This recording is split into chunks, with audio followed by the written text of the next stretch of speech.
Eu convidar você a abrir sua Bíblia em Lucas capítulo 10, um dos textos mais conhecidos da Bíblia. E a gente está estudando ou pensando a respeito da mensagem que nós temos como igreja para proclamar e pensando a partir das parábolas que Jesus contou. Separamos algumas delas e vamos meditar nesse tempo a respeito disto. Semana passada nós pensamos sobre a mensagem do perdão, que é indiscriminado, que é tremendo, que é tão grande que alcança a todos e que nós precisamos proclamar esta mensagem às pessoas. Foi muito bem dito que as ações da igreja podem ter estratégias, mas o foco da mensagem, a centralidade da mensagem é a pessoa de Jesus Cristo e a obra que ele realizou. Eu não convido as pessoas a virem a Cristo ou a virem para esta igreja somente, mas especialmente para alcançarem perdão dos seus pecados. Sem perdão de pecados, não há salvação. Nós vimos quarta-feira que, por exemplo, o reino de Deus não se instala no coração orgulhoso. É por isso que a Bíblia diz que nós precisamos ser humildes de coração ou pobres de espírito. E lá em Lucas 10, hoje eu gostaria de pensar com os irmãos sobre a mensagem de misericórdia, que esse é um tema que nós trazemos para as pessoas. Lá Lucas 10, do verso 25 em diante, diz assim, Lucas capítulo 10, do verso 25 em diante. Certa ocasião, um perito da lei levantou-se para pôr Jesus à prova e lhe perguntou, Mestre, o que preciso fazer para herdar a vida eterna? O que está escrito na lei? Perguntou Jesus. Como você a lê? Ele respondeu, ame o Senhor, o seu Deus, de todo o seu coração, de toda a sua alma, de todas as suas forças e de todo o seu entendimento. Ele estava citando o livro de Deuteronômio. E ame o seu próximo como a si mesmo. Ele estava citando Levíticos. Ele era um perito da lei. Disse Jesus, você respondeu corretamente. Faça isso e viverá. Mas ele, querendo justificar-se, perguntou a Jesus, e quem é o meu próximo? Em resposta disse Jesus, um homem descia de Jerusalém para Jericó, quando caiu nas mãos de assaltantes. Estes lhe tiraram as roupas, espancaram-no e se foram, deixando-o quase morto. Aconteceu estar descendo pela mesma estrada um sacerdote. Quando viu o homem, passou pelo outro lado. E assim também um levita, quando chegou ao lugar e o viu, passou pelo lado. Mas um samaritano, estando de viagem, chegou onde se encontrava o homem e, quando o viu, teve piedade dele. Aproximou-se, enfaixou-lhe as feridas, derramando nelas vinho e óleo. Depois colocou-o sobre o seu próprio animal, levou-o para uma hospedaria e cuidou dele. No dia seguinte, deu 2 denários, o suficiente para 2 dias de um trabalhador, ao hospedeiro e lhe disse, cuide dele. Quando eu voltar, pagarei todas as despesas que você tiver. Qual destes 3 você acha que foi o próximo do homem que caiu nas mãos dos assaltantes? Aquele que teve misericórdia dele, respondeu o perito da lei.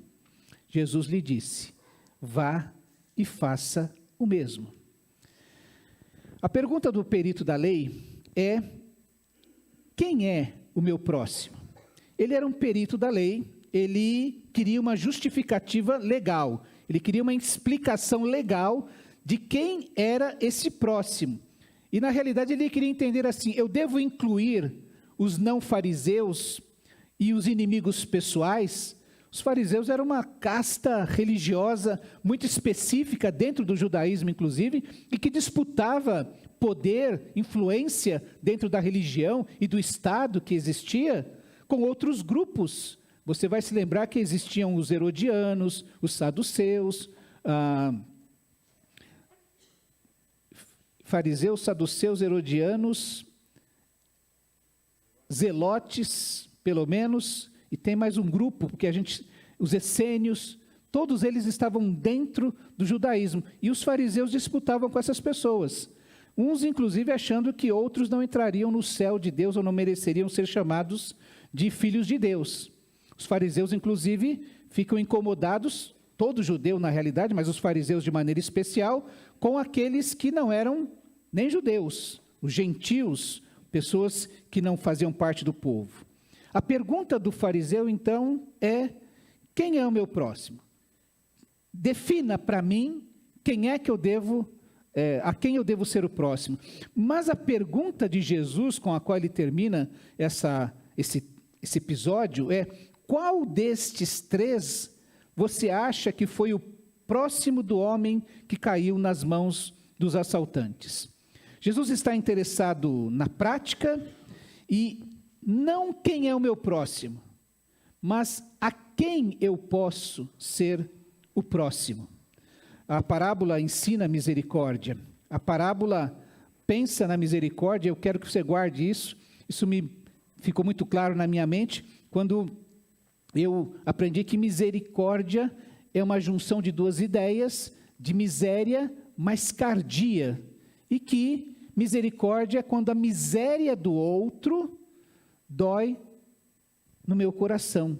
Cardia, de onde vem o cirurgião cardíaco, está falando, se referindo ao coração. Então eu tenho misericórdia do outro, não é quando eu acho ele coitadinho dele, não é? Mas é quando o meu coração é movido na sua direção, quando eu saio da minha zona de conforto, quando eu uso do que eu tenho e do que eu sou para alcançar o outro por causa que ele tem uma necessidade. Isso é ter misericórdia.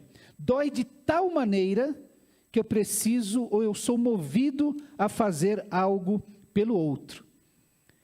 Isso soa um pouco parecido com aquilo que o próprio Jesus vai falar a respeito de Deus, que Deus amou o mundo de uma tal maneira que enviou seu Filho. Ele foi movido a fazer alguma coisa em relação àquele povo, a esse mundo que precisava, que necessitava do amor de Deus.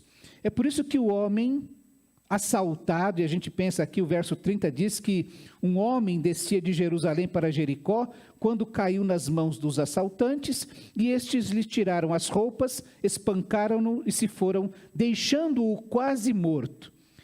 Essa história de Jesus, e vamos lembrar que parábola é sempre uma história, uma metáfora que vem do cotidiano, tentando explicar uma verdade espiritual mais profunda. Jesus, então, tentando traduzir em uma experiência do cotidiano aquilo que era uma verdade espiritual. Então, existem algumas coisas que aquelas pessoas, quando ouviram, compreenderam imediatamente de quem ele estava falando. Esse homem que descia de Jerusalém. Jerusalém foi construída sobre o Monte Sião, e ela estava quase 1.000 metros de altura, quase 1 quilômetro de altura. Você descia de Jerusalém, em 20 e poucos quilômetros, você descia 1.000 metros, quase 1 quilômetro de descida, em 24 quilômetros mais ou menos. Então, todo mundo que ia a Jerusalém, quando voltava de Jerusalém, estava descendo para algum lugar. Ou quando ia para Jerusalém, estava subindo para algum lugar. E aquela região é uma região que criou-se vários canyons, aqueles depressões profundas que você passava, era um corredor muito fino, e aqueles paredões que não era possível nem se escalar, e eram caminhos para as pessoas poderem chegar nas planícies. E esses lugares estreitos eram corredores, era como se fossem vielas que você não tinha para onde escapar. Se encontrasse com alguém vindo na sua direção, não tinha como subir e fugir dessa pessoa. E estes lugares, essas ravinas, eram infestadas de salteadores. Jesus está falando assim, eu não queria citar nenhum lugar aí, mas você sabe que determinados lugares você não deve ir. Recentemente, a gente estava voltando daqui da igreja de um culto no domingo à noite, e estão recapeando a Marginal, então eu tive a brilhante ideia de ir embora direto pela Anhanha-Melo, depois pegar a Avenida do Estado, passar pelo centro, Avenida Rio Branco, e sair já lá na Casa Verde, ou então chegar lá na Freguesia do Ó. E eu fui. O Waze mandou subir a Avenida Mercúrio, sai na Ipiranga. Quando eu entro na Rio Branco, todo mundo fica assustado. A gente deu de cara com a Cracolândia. E você sabe que, olha, cuidado de andar nesse lugar. De dia já é perigoso. Quando está à noite, você fica mais assustado ainda com aquele grupo. E agora está mais perigoso, que eles estão atacando os carros que passam por ali. Então, quando Jesus estava falando desse caminho, todo mundo sabia que ali era perigoso. Que, infelizmente, haviam esses salteadores, que era muito provável que alguém fosse assaltado. E ele falou, esse homem descia de Jerusalém, provavelmente porque esse homem era um judeu, que tinha subido a Jerusalém para prestar a sua adoração, e estava retornando já do seu tempo que havia ficado ali. Um sacerdote que provavelmente foi servir naquele tempo. Os sacerdotes serviam por períodos, eles eram sorteados, escalados para trabalhar. Esse sacerdote deve ter ido para lá, esse homem deve ter ido para lá, e na volta, um homem devoto que foi assaltado. Sabe que há algumas lições muito importantes aqui? Que a devoção não significa isenção de problemas. Mesmo as pessoas devotas estão no mundo, e o mundo é assim, e a gente está envolvido nas situações do mundo. O judeu da parábola é a prova desta possibilidade, de sermos alcançados por tragédias, por situações difíceis. E quando nós somos alcançados pelos problemas, pelas situações difíceis, pelas tragédias, mesmo sendo devotos, mesmo sendo gente compromissada com Deus, nós então precisamos que alguém tenha piedade de nós. A gente pode ser muito devoto, muito compromissado, isso não nos isenta de problemas, mas quando temos problemas, aprendemos que precisamos de alguém que tenha misericórdia de nós, que se apiede da nossa situação. Os judeus estavam tão acostumados com essa situação que existiam para Jerusalém aqueles que eram chamados de salmos de peregrinação. As pessoas iam para as festas que aconteciam durante o ano ali em Jerusalém, para celebrações, festa das cabanas, o Pechá, e eles iam em grupos. Então existiam alguns salmos que o povo cantava e declamava enquanto estava em viagem a Jerusalém. Você vai se lembrar de um salmo muito conhecido, e que eles iam pedindo para Deus protegê-los de assaltantes, de povos inimigos, de animais selvagens que estavam naquele caminho. E o salmista diz assim: levanto os meus olhos para os montes e pergunto, de onde me vem o socorro? Imagine que você está andando naqueles corredores estreitos e você corre perigo. E o salmista diz exatamente isso, eu olho para o alto e aqueles paredões enormes, não tem para onde correr, da onde vou ter socorro se um assaltante vier na minha direção? Se vier um animal que pode me atacar? O meu socorro vem do Senhor, que fez os céus e a terra. Ele não permitirá que você tropece. O seu protetor se manterá alerta. Sim, o protetor de Israel não dormirá. Ele está sempre alerta, de dia, de noite, enquanto nós estamos subindo a Jerusalém, quando nós estamos descendo de Jerusalém. O Senhor é o seu protetor, como sombra que o protege, Ele está à sua direita. De dia o sol não o ferirá, nem a lua de noite. O Senhor o protegerá de todo o mal, protegerá a sua vida. O Senhor protegerá a sua saída, quando você sai para ir para Jerusalém, e a sua chegada lá, e a sua saída de Jerusalém, e a sua chegada, quando você retorna para o seu lar, desde agora e para sempre. Veja como é importante a música que nós cantamos, aquilo que você permite que entre nos seus ouvidos. Esta música era cantada para gente que estava caminhando e enfrentando perigos. E essas palavras começavam a soar, olha, o seu Deus, Ele não dorme, Ele está alerta, Ele vai cuidar de você. Nos salmos, então, nesses cânticos, o povo está pedindo que Deus tenha piedade, que Deus conduza essa empreitada. Olha, nós estamos saindo agora, Senhor, guarda, protege. Cuida de nós como quando você está diante desse sol escaldante. A gente tem passado isso, o outono é assim, né? Ou o sol de inverno, você está no sol, aquilo queima. Você vai para a sombra, aí fica frio demais. E esse povo estava caminhando em parte no deserto. Olha, Senhor, cuida de nós, que até essas intempéries possam ser, não fazer tanto mal para a nossa vida. Era um Deus que cuidava de todas as coisas. Na vida particular de cada um de nós, também precisamos da piedade de Deus. Precisamos que a piedade de Deus se manifeste de maneira muito concreta, através daquilo que nós compreendemos do nosso dia a dia. Quarta-feira passada a gente fez um pequeno exercício de falar assim, ó, um motivo de gratidão, só um. Agradece, fala, lembra para você mesmo uma benção. Na quinta-feira a gente teve pelo Google Meet, mesma coisa. E alguns irmãos falaram, pastor, mas tem que ser sobre dinheiro, porque eu acabei dando alguns exemplos assim, né? Olha, agradece a Deus alguma coisa, sei lá. Ah, Senhor, eu tive uma promoção, tive um aumento, troquei de carro, falei de coisas desse tipo. E a pessoa falou, tem que ser dinheiro? Eu falei, não tem que ser dinheiro, mas tem que ser algo que aconteceu agora. Nesses dias, que a gente lembre e traga a nossa memória. Porque Deus está sempre nos envolvendo com a sua misericórdia, com a sua piedade. E às vezes nós precisamos perceber que quando nada acontece, a misericórdia de Deus se manifestou na nossa vida. Como assim, pastor? Nada acontece. Pensa em você, quando você decide que vai fazer uma viagem, e você senta no carro e fala assim, vamos orar, vamos para Deus nos guardar. E você viaja 5, 6 horas, e chega lá, tudo correu bem. Não furou pneu, não acabou a gasolina no meio do caminho, foi aquele sol gostoso, você chegou no horário que você tinha programado e nada aconteceu de errado. E você agradece a Deus, fala, Senhor, obrigado pela tua misericórdia, que o Senhor cuidou de nós. Nada aconteceu. Eu sei que tem gente que vai descer do carro e pode reclamar de alguma coisa, mas se você é um cristão, quando nada acontece, você pode agradecer a Deus.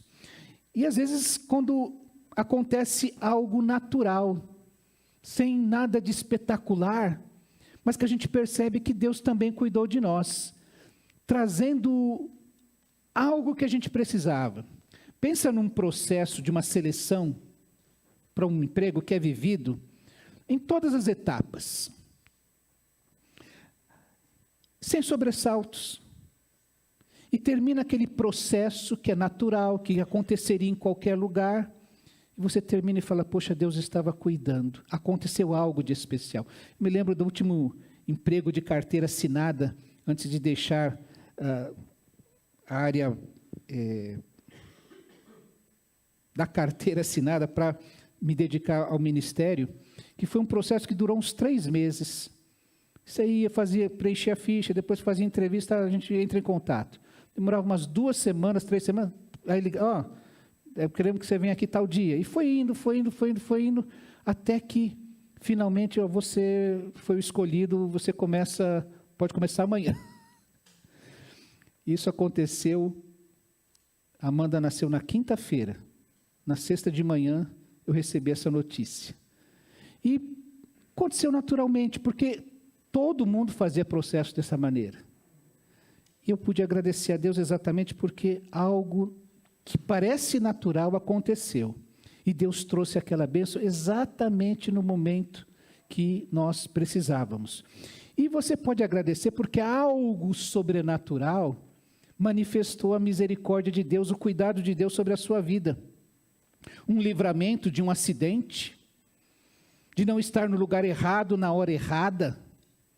Quanta gente falou, olha, se eu não tivesse ali, não tinha acontecido comigo, não tinha sido envolvido nessa situação. E muitas vezes o contrário também, estarmos no lugar certo, na hora certa, e porque estávamos ali, percebemos que Deus nos abençoou de uma maneira toda especial. Quantas vezes um irmão chega para mim, por exemplo, é isso que eu gostaria de ouvir e ver os crentes percebendo isso, pastor, olha, isso aqui estava marcado para daqui 3 meses esse exame. Ligaram essa semana, perguntando se podia ir na próxima semana. E você fala, poxa vida, Abriu-se uma vaga nessa agenda e logo para mim.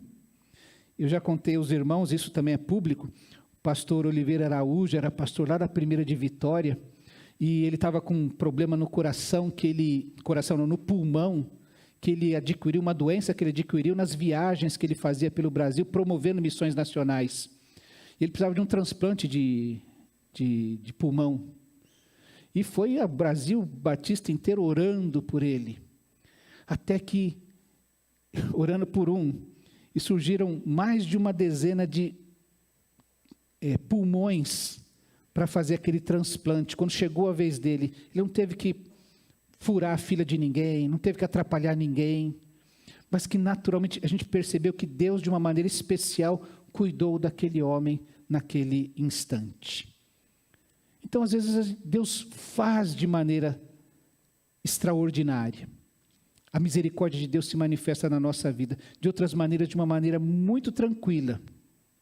Veja que aquele homem que estava descendo de Jerusalém, ficou ali quase morto, que é típico de assaltantes. Como a gente tem visto hoje, toda hora aparece. Primeiro a gente reclamava do Datena, né? Que só conta as tragédias que acontecem todos os dias. Agora você tem encontrado câmeras de segurança toda hora mostrando gente que assaltou, assaltos que não deram certo, né? Os motoristas colocando o carro para cima dos assaltantes. E nosso mundo está terrível. O assaltante está errado quando deixa o outro quase morto. Mas a gente fazer justiça com as próprias mãos também não está certo. É o mínimo que eu posso dizer nessa noite. A verdade é que quando Jesus fala sobre essa história, está falando de um homem que descia para Jerusalém, cuja vida não tinha valor para aqueles assaltantes. Gente que não compreendia o que é o ser humano. Este homem precisava da misericórdia de Deus, porque aqueles que estavam do lado dele não davam valor à sua vida. E aí entra o sacerdote e o levita, gente religiosa. Aconteceu que estavam descendo pela mesma estrada, mesmo caminho, um sacerdote. Quando viu o homem, passou pelo outro lado. E assim teve também um levita, quando chegou no lugar e o viu, passou pelo outro lado. Agora essas pessoas eram religiosos. Então parece que mais que aquele homem que descia de Jerusalém, eles estavam envolvidos com o culto a Deus, com a prestação de adoração em Jerusalém. E como eles estavam descendo de Jerusalém, provavelmente eles estiveram em Jerusalém para servir, para fazer os compromissos religiosos, já tinham se liberado. Como eu disse a vocês, esses homens eram escalados, às vezes uma vez por ano, para passar de 7 a 14 dias em Jerusalém, servindo ali, depois eles voltavam para as suas localidades onde moravam. Eles poderiam se esquivar de um morto, porque havia, sim, restrições cerimoniais, tanto para o sacerdote como para o levita, ou para qualquer pessoa, que eles não deveriam tocar em cadáveres. E quem tocasse num cadáver, tinha todo um ritual, era preciso produzir uma água de purificação, você espargir sobre as pessoas. Se fosse um local, você precisaria aspergir nesse local. Então havia uma regra que eles teriam que cumprir, eles precisariam cumprir. Mas, por exemplo, eles teriam que gastar dinheiro para comprar uma novilha e mandar matar, queimar, para poder usar aquelas cinzas para essa água de purificação. Eles perderiam o privilégio de entrar no templo, ficariam impedidos de comer dos sacrifícios do templo por uma semana, e teriam que arranjar um jeito de providenciar o sepultamento daquele cadáver, e teria que perder as suas roupas, que deveriam estar perfeitamente boas, porque eles voltavam de Jerusalém, porque eles teriam que rasgar as suas roupas em sinal de lamentação. Só que, como eu disse, eles estavam descendo de Jerusalém, eles não estavam indo para servir, eles já tinham servido. E o grande problema que eles tinham agora de chegar perto daquele homem que eles não sabiam se estava vivo ou morto, era financeiro. Eles iam ter que gastar muito tempo e dinheiro para poder servir aquela pessoa, porque já pensou, você acabou de comprar um terno para um casamento novo, tal, e aí você tem que jogar fora aquilo, porque aconteceu alguma coisa? Era o que aquele sacerdote teria que fazer com suas roupas, aquele levita teria que fazer com as suas roupas. Gastar dinheiro. A Bíblia fala que não é para tocar no morto, mas se você tiver que tocar, quando uma pessoa morrer dentro da sua casa, o que você tem que fazer? Quando você tiver que tocar no osso de alguém que está exposto, o que é que você precisa fazer? Não é que se você tocar, você vai cair um raio do céu e te matar. É que você precisa se purificar para você estar apto novamente. Então você pode fazer assim, olha, eu preciso tocar nessa pessoa que morreu. O que eu faço se eu preciso tocar? Eu toco, eu cuido, eu vou sepultar, e depois eu vou e eu cumpro a purificação que eu preciso fazer para isso. Aquele sacerdote, aquele levita, olharam isso e falaram, eu não vou fazer isso, e o motivo que a gente consegue enxergar são esses motivos. Ou você pode pensar assim, não, pastor, não tinha nada a ver com religiosidade, que é isso? Eles eram maus mesmo. Você já passou por alguma coisa assim, que você passa por alguém e fala assim, tomara que morra. Tem gente que faz isso. Você nunca passou por alguém assim e falou, olha, bem feito, não é? Eles podem ter feito isso. Eu prefiro acreditar que estes homens, por causa da sua religiosidade, acabaram fazendo um cálculo e falaram, alguém vai socorrer. Deixa eu descer, já estou aqui há uma semana, 14 dias aqui em Jerusalém, preciso voltar para casa, eu tenho tanto compromisso, tanta agenda para cumprir, e essa pessoa que está sofrendo, aí eu não sei nem se está vivo, e vai que está vivo, e eu toco, e aí vou ter todo esse prejuízo.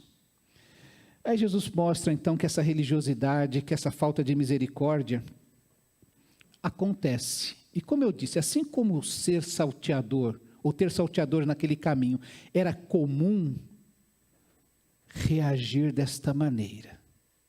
Também era comum. Aí Jesus então inclui na sua história um samaritano. E é interessante que eu fui ler, depois eu voltei para ler novamente, falei, engraçado. Jesus não chamou o samaritano de bom. Em momento algum. Olha, depois de quase 60 anos lendo a Bíblia, li de novo, falei, mas será que não é? E não é que não é. Jesus não chama o samaritano de bom. Ele diz assim que, mas um samaritano, estando de viagem, chegou onde se encontrava o homem, e quando o viu, teve piedade dele. Aproximou-se, enfaixou-lhe as feridas, derramando nelas vinho e óleo. Depois colocou-o sobre o seu próprio animal, levou-o para uma hospedaria e cuidou dele. Um samaritano que está em viagem, a Bíblia, Jesus não disse se ele estava subindo ou descendo de Jerusalém, talvez ele estivesse ali fazendo negócios, fosse negociar, porque naquele caminho de Jericó a Jerusalém, ele estaria ali fazendo alguma coisa, no seu cotidiano, cuidando da sua própria vida. Você se lembra que a mulher samaritana discutia com Jesus, não é? Olha, vocês dizem, judeus, que é para se adorar em Jerusalém, no Monte Sião, né? Mas nós dizemos que é nesse Monte Gerizim. Então, esse samaritano não estaria em Jerusalém, não para adorar, mas talvez para cuidar de algum negócio que ele tivesse por ali. E ele também tinha os mesmos motivos para não se contaminar com um cadáver. Os samaritanos respeitavam todas essas leis cerimoniais que os judeus também respeitavam. Os judeus não os consideravam judeus, mas eles se entendiam como descendentes de Abraão e guardaram a lei do jeito deles, mas faziam isso. E então esse homem samaritano tinha ainda um agravante, não é? Aquela pessoa que estava caída no caminho podia ser um judeu detestável. Judeus não gostavam de samaritanos, e samaritanos não gostavam de judeus. Vai que eu vou socorrer e é uma pessoa que é meu inimigo, é meu adversário, é alguém que incomoda. Mas Jesus conta que este homem foi fazer isso. Ele parou para investigar. Não sei quem é este homem, ele já não estava sem... Levaram as roupas dele, então não dá para identificar. Você sabe que naquela região, até hoje, as pessoas usam turbantes. E dependendo da maneira como você amarra o seu turbante, você é um árabe daqui, você é de outro país, do Catar, do Kuwait. Cada país tem um jeito de amarrar um turbante. Então, se a pessoa está vestida, você até reconhece ela. Mas aquele homem estava sem roupas. Os assaltantes haviam levado suas roupas. Este para investigar.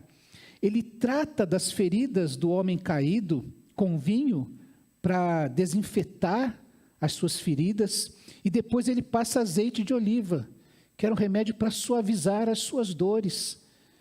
E depois ele deve provavelmente rasgar o seu turbante ou uma roupa que ele deveria ter por baixo, para poder enfaixar e proteger essas feridas que havia nesse homem.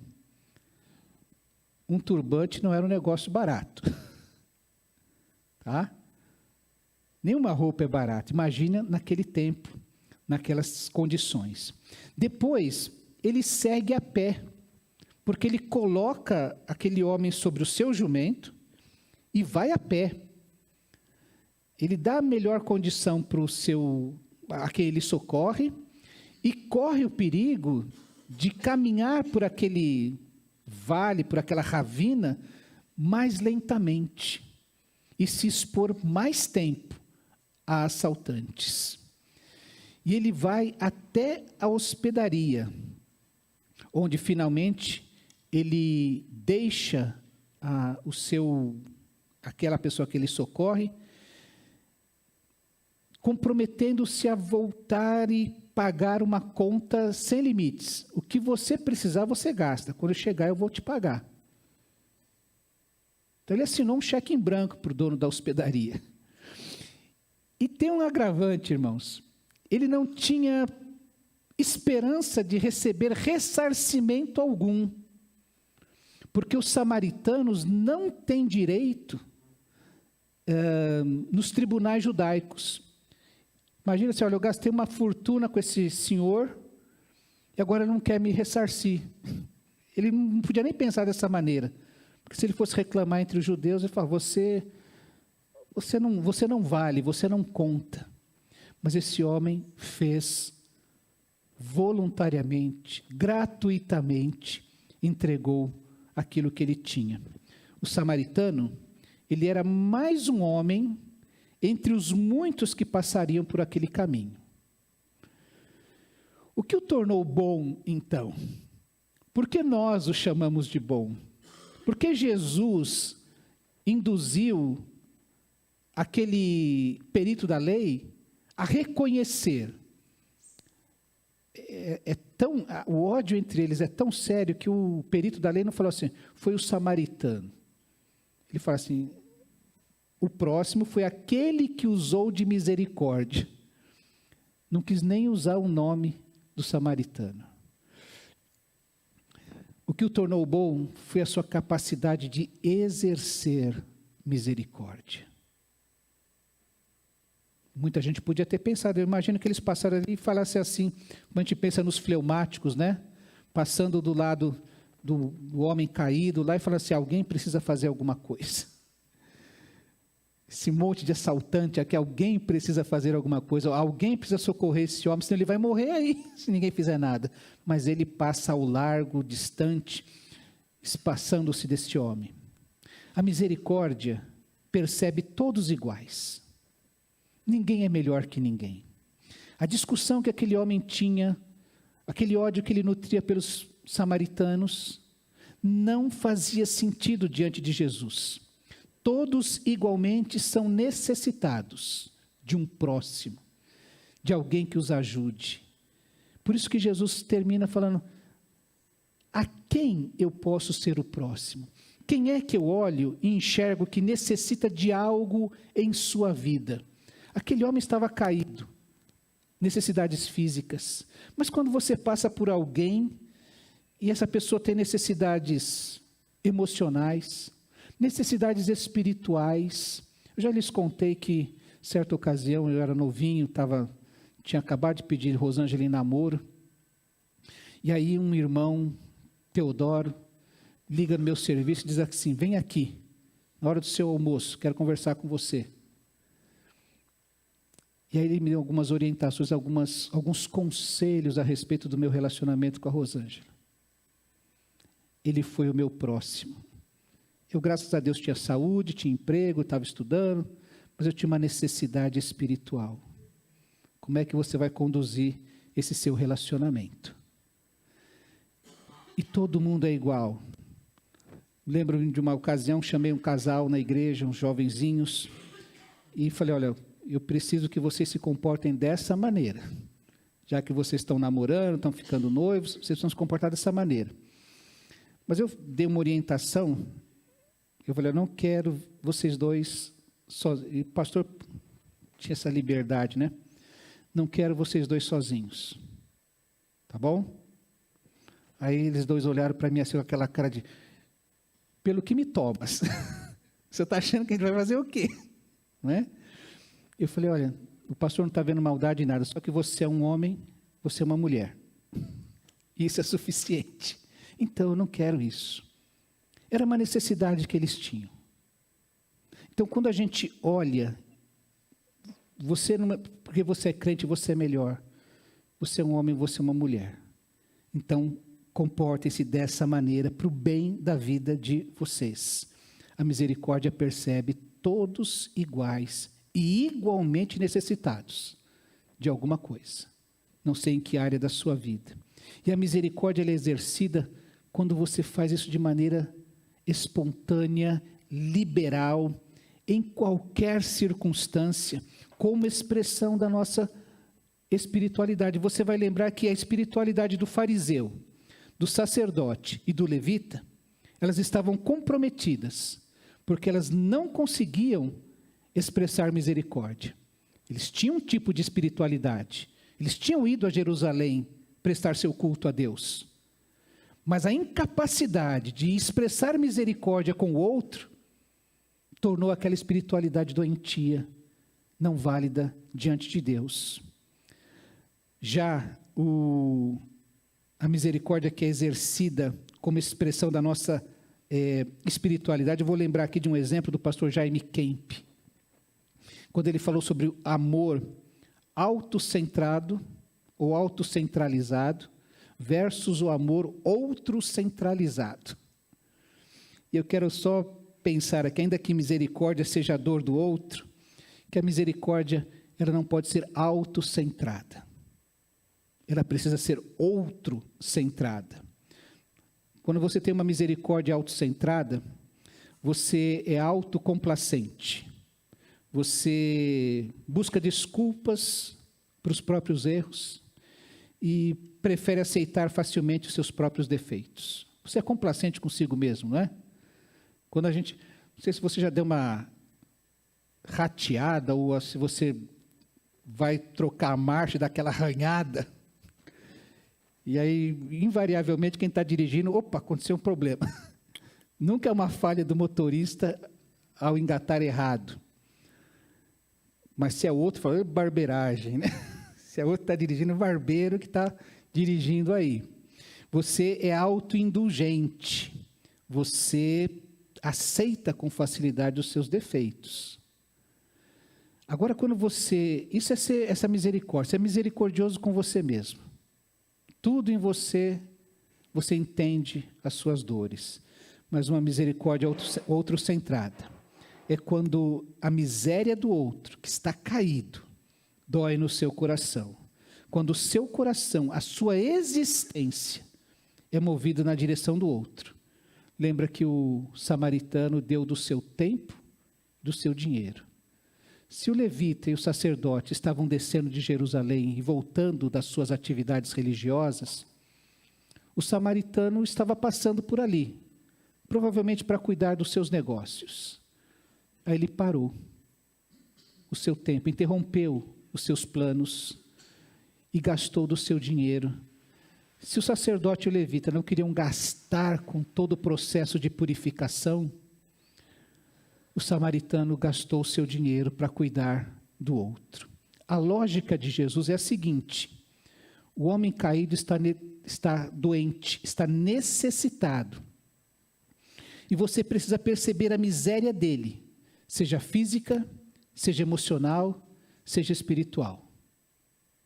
Quando Jesus, eu quero terminar lembrando, quando Jesus chamou Mateus, diz a Bíblia que Jesus viu Mateus, ele estava sentado na coletoria, e Mateus devia ter muito dinheiro, inclusive depois ele oferece um banquete para Jesus, não é? E ele disse assim: siga-me. Mateus levantou-se e o seguiu. Estando Jesus em casa de Mateus, né? Ou na casa de Mateus, foram comer com ele os seus discípulos, muitos publicanos e pecadores. Vendo isso, os fariseus perguntaram aos discípulos de Jesus: por que o mestre de vocês come com publicanos e pecadores? Ouvindo isso, Jesus disse: não são os que têm saúde que precisam de médico, mas sim os doentes. Vão aprender o que significa isto. Desejo misericórdia, não sacrifícios, pois eu não vim chamar justos, mas pecadores. A mensagem da misericórdia é para todos, pois enxerga todos como necessitados de Jesus por causa dos seus pecados. Igreja, nós precisamos ser como esse samaritano. Nós precisamos enxergar o mundo caído.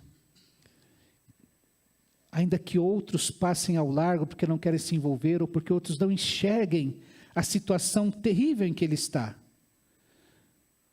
Nós precisamos andar na sua direção e cuidar para que ele seja liberto das suas machucaduras, daquilo que o pecado traz sobre as suas vidas.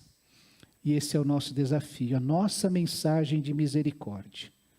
É perceber o estado terrível em que o mundo está. Pode ser uma pessoa maravilhosa, pode ser um amigão do peito, pode ser um parente querido. Se ele não estiver com Cristo, ele é como aquele homem que foi assaltado e largado no caminho. E nós precisamos olhar para ele com misericórdia e perceber a necessidade que ele tem. Eu queria fazer um desafio para você agora, nesse instante. 2023, já estamos no 8º mês. Quantas pessoas caídas estiveram no seu caminho esse ano, que precisavam da sua misericórdia, que precisavam que você cuidasse dele, para que ele entendesse quem é Jesus, para que ele pudesse voltar-se para o caminho de Jesus. Eu queria fazer um desafio para você, que é a coisa mais, o sentimento mais maravilhoso que existe no nosso coração, que a gente pode experimentar. É quando você encontra alguém que entrega o seu coração para Jesus. Não sei se você já ganhou, como a gente fala, se você já ganhou alguém para Jesus. Você pregou o evangelho, essa pessoa falou: eu quero esse Jesus, eu quero orar agora, eu quero entregar minha vida a Jesus. E que sentimento maravilhoso, você ser instrumento de Deus, para que alguém deixe essa condição pecadora, perdida, miserável em que ela está, para ter uma nova vida com Cristo. Eu quero convidar você a pedir a Deus: Senhor, eu queria terminar 2023 ganhando alguém para Jesus. Tem ainda 4 meses, né? Eu queria ganhar alguém para Jesus. Eu quero ser um bom samaritano. Eu quero ser aquele servo que Jesus vai chegar na eternidade, quando a gente chegar diante de Deus, ele vai falar assim: bom está, servo bom e fiel. Jesus não chamou o samaritano de bom, mas ele vai chamar os seus servos de bom.